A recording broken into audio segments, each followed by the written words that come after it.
Hello dears, welcome to another literature class. Today I'll be dealing with our literature textbook in general, a brief introduction about William Shakespeare, then definition of sonnet and types of sonnet, and the last one, a detailed analysis of the poem Since brass nor stone nor earth nor boundless sea. Let's see what all things are there in our plus one literature textbook. Our book is divided into 4 sections. The first section deals with poetry. So here we have to learn 12 poems of authors of different periods. Second section includes short story. There are 6 wonderful short stories that we have to cover from this area. The third section is non-fiction. It includes 3 essays and 1 memoir. And the fourth section deals with 2 one-act plays. So this is the pattern of our literature textbook that we have to study this year. Let's move to our first section of poetry. The first author we have to learn in this section is William Shakespeare. A literature student could never be able to neglect the contributions of a great genius like William Shakespeare.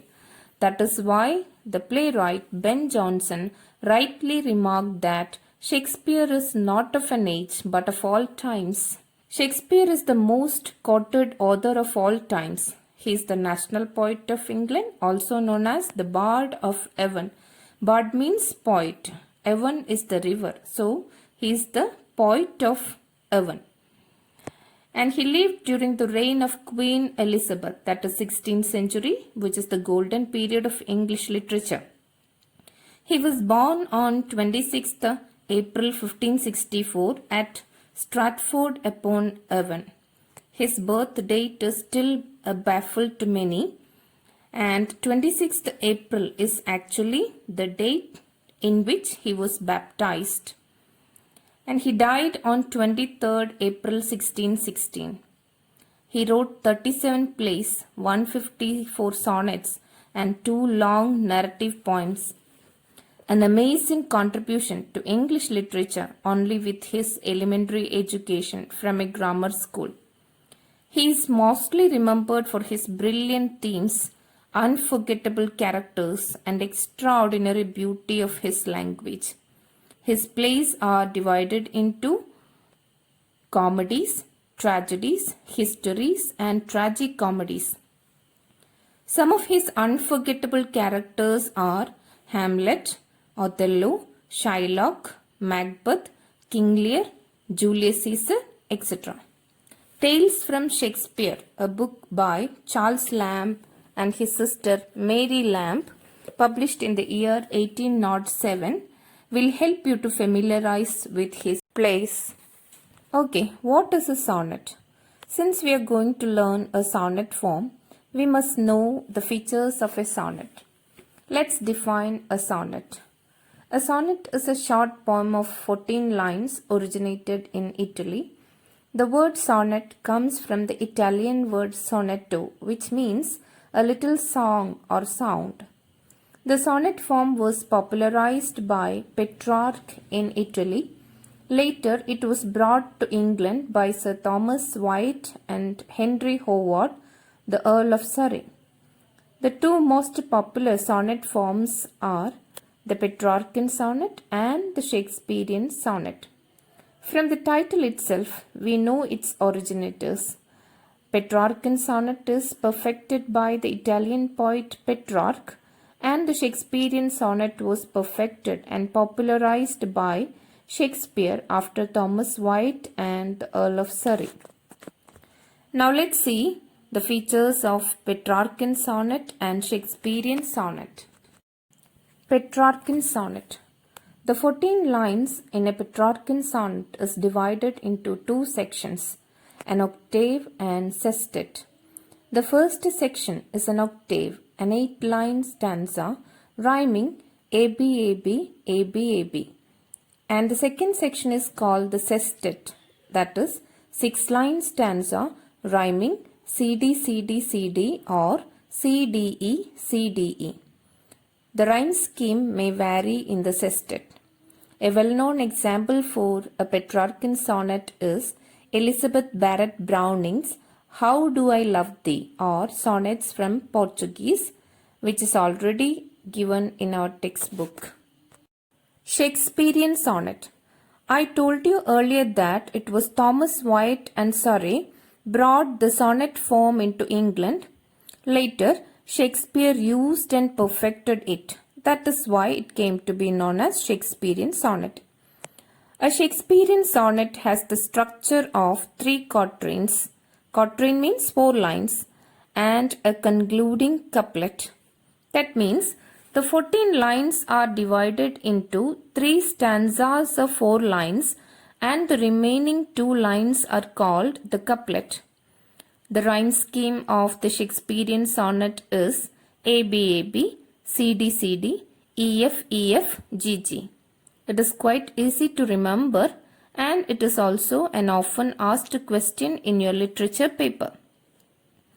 Out of his 154 sonnets, 126 are addressed to a fair youth and he dedicated the remaining 28 to a dark lady. The identities of both these persons are still baffling to the literary world. Now, let's begin our first poem titled Since Brass, Nor Stone, Nor Earth, Nor Boundless Sea by William Shakespeare. Let us go through the poem first. Sonnet number 65. Since brass, nor stone, nor earth, nor boundless sea by William Shakespeare. Since brass, nor stone, nor earth, nor boundless sea, but sad mortality oversways their power. How with this rage shall beauty hold a plea, whose action is no stronger than a flower? Oh, how shall summer's honey breath hold out against the wreckful siege of battering days, when rocks impregnable are not so stout, nor gates of steel so strong, but time decays. O fearful meditation, where alack shall time's best jewel from time's chest lie hid? Or what strong hand can hold his swift foot back? Or who his spoil of beauty can forbid? O none, unless this miracle have might, that in black ink my love may still shine bright. Okay, let's discuss the first quatrain in detail. Since brass, nor stone, nor earth, nor boundless sea, but sad mortality oversways their power, how with this rage shall beauty hold a plea, whose action is no stronger than a flower? Here, the poet enlists some of the stronger objects in the first line. Which are the stronger objects in nature? Brass. Brass, it is an alloy of copper and zinc. Stone, earth, and boundless sea are comparatively stronger objects in this nature. But mortality or death conquers every strong objects in nature. So, the poet is asking a question. How could beauty hold? Beauty, which is not at all stronger than a flower, resist the ravages of time. Okay, here the poet speaks about the ravages of time and seeks the ways to immortalize his friend. This poem is a tribute to his friend. He just wants to immortalize the beauty of his friend. His love towards his friend is fathomless. He lists some of the stronger objects like brass, stone, earth, and the boundless sea in nature to exemplify its fate in the hands of mortality. The power of mortality destroys even hard objects. So, how could beauty, which is no stronger than a flower, resist the ravages of time? Time is personified as an invisible power which destroys everything in this universe. Now the second quatrain. Oh, how shall summer's honey breath hold out against the wreckful siege of battering days, when rocks impregnable are not so stout, nor gates of steel so strong, but time decays. In the first stanza, you can see mortality and beauty are personified. But now in the second quatrain, there is an extended metaphor. Oh, how shall summer's honey breath? Summer symbolizes life itself. So the poet has used the central metaphor that our life is engaged in a constant battle against time. How shall summer's honey breath hold out against the wreckful siege of battering days? The images of destruction continues. Wreckful siege and battering days refer the onslaught of time. Battering means repeated attack or blows that we receive from time with the passage of time. And in the third and fourth line, again the poet lists some of the stronger objects like brass or stone. Here the objects are impregnable rocks unconquerable, and gates of steel. Both these objects are so strong, but time decays even the harder objects, stronger objects like rocks and gates of steel. Everything in nature seems to be engaged in an eternal battle with time. Even the steel gates and hard rocks do break down under the blow of time. The third quatrain, O fearful meditation, where alack shall time's best jewel from time's chest lie hid? Or what strong hand can hold his swift foot back? Or who his spoil of beauty can forbid? The tone of despair continues here in the stanza 2. The poet is immersed in fearful thoughts, fearful meditation. Alack is an expression of sorrow or regret. Where shall time's best jewel from time's chest lie hid? Where shall he be able to hide time's best jewel from time's chest? Time's chest here means coffin. So, time's best jewel is a metaphor for his friend. It simply means that everything will be hidden in time's chest. His friend too will be hidden in the time's chest. He too will meet the same fate as that of the stronger objects in nature. And then he asks, or what strong hand can hold his swift foot back? Time is flying.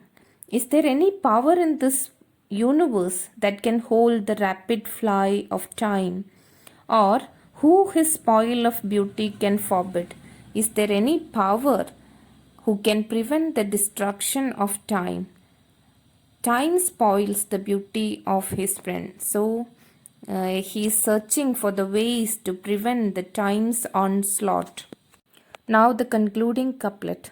Oh, none, unless this miracle have might, that in black ink my love may still shine bright. So in this concluding couplet, he finds a solution to immortalize his friend. Let's see what the miracle that he has planned to immortalize his friend. O none, unless this miracle have might. He accepts the fact that none can challenge its power. Though he could not preserve the physical beauty of his friend, he can do a miracle or wonder, that in black ink my love may still shine bright. In black ink he will immortalize his friend, so that he will be remembered forever. His beauty and memories are kept safe in this sonnet. Thus, in this mortal world, Shakespeare had immortalized his friend through his verse. Theme of the poem: immortality of art over the ravages of time, and also the depth of friendship. Poetic devices used in the poem: alliteration, steel so strong. Antithesis, how with this rage shall beauty hold a plea, whose action is no stronger than a flower. Assonance, hand can. Consonance, hand hold this. Conceit, or extended metaphor, summer's battle against time. Metaphor, time's best jewel. Personification, time, beauty, mortality, and summer are personified. Questions to answer. Here I have given a few questions based on the poem that we have studied for you to answer. What is a sonnet? Explain briefly the types of sonnet. What is the rhyme scheme of a Shakespearean sonnet? What does the expression mortality over sways mean? Which are the long-lasting and short-lived things contrasted in the first stanza? What are some of the strong objects mentioned in stanza 2 that are affected by the passage of time? Who is described as time's best jewel? Whose swift foot does the speaker wish to hold back? What is the miracle mentioned in the poem? Write a short note on the poetic devices in the poem. Thank you. We'll see you soon with another lesson.